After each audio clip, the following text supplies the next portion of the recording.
In the ultimate dimension, we are one. In the day-to-day, the nature of our reality is born of duality. Day and night, hot and cold, masculine, feminine, father and mother.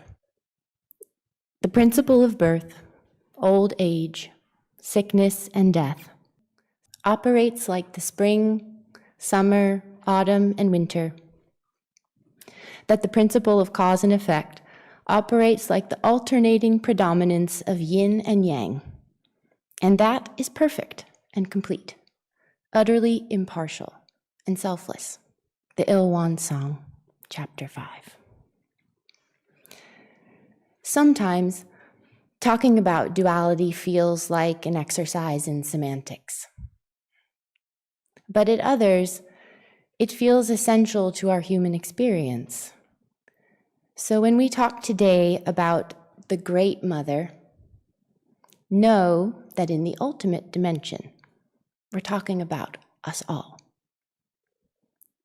I found my way to the Won Buddhist temple despite feeling hurt by past religious experiences that were at odds with my inner guidance system.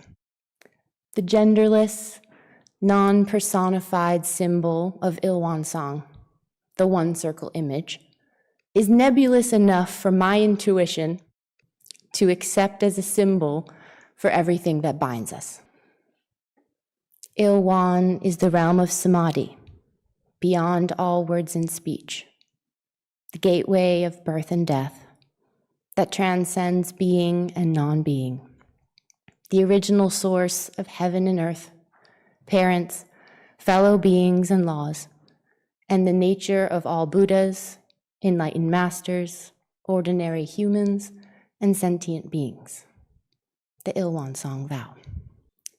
The concept of God the Father may strike you as unproblematic, incomplete, or irrelevant.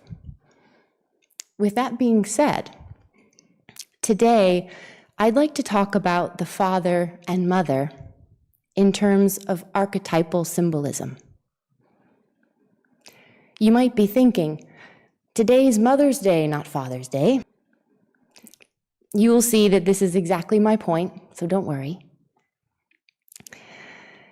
I believe that Mother's Day is an opportunity for us all, no matter who we are, to embody the Great Mother. Because archetypes live inside all of us, regardless of gender, age, or nationality. The concept of archetypes has been studied extensively by the philosopher Carl Jung and many other scholars. An archetype is a symbol for an aspect of consciousness and universal human experience. They are played out as characters that have shown up in myths and stories since the beginning of humanity. Characters like the old crone, the prince or princess, the fool, and for today's purposes, the mother and the father. In Christian myth, God is a father.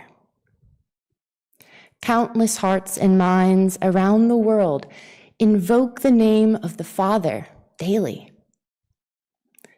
When I was a little girl in the church, I wondered, where is the mother?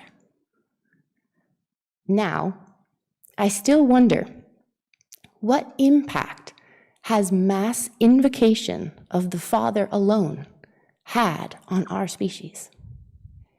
If we look back at the centuries, we see insatiable growth, the construction of cities, technological infrastructure, the establishment of social norms and hierarchies, the push to be better, to be the best.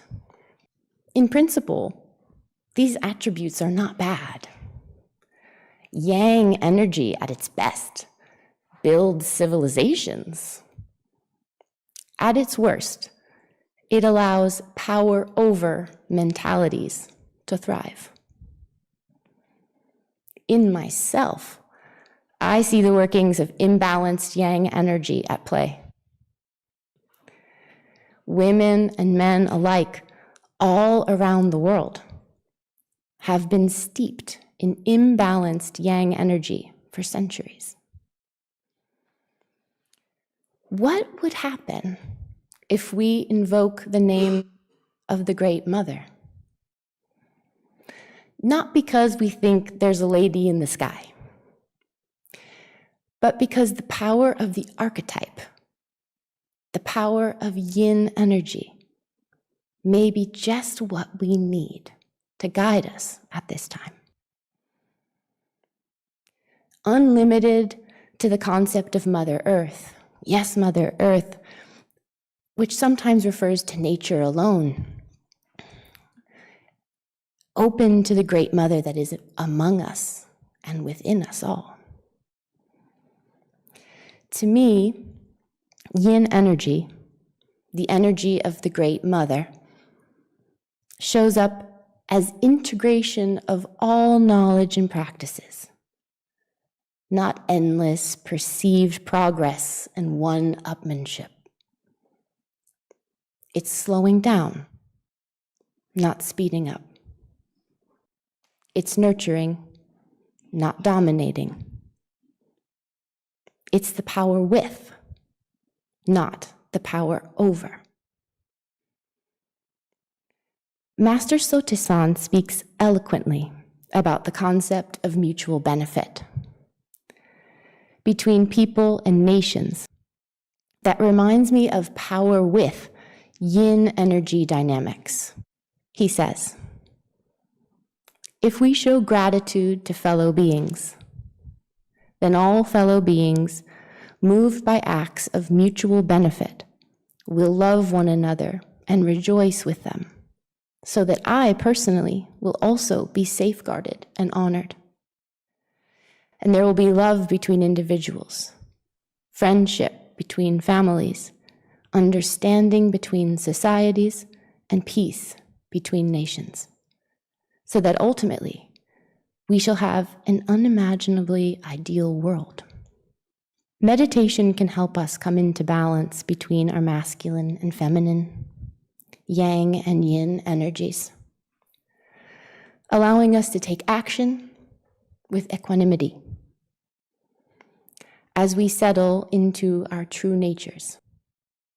All of the archetypes are free to be embodied with appropriate measure. As for me, this Mother's Day, I'm invoking the name of the Great Mother with prayers for mutual benefit between individuals and nations.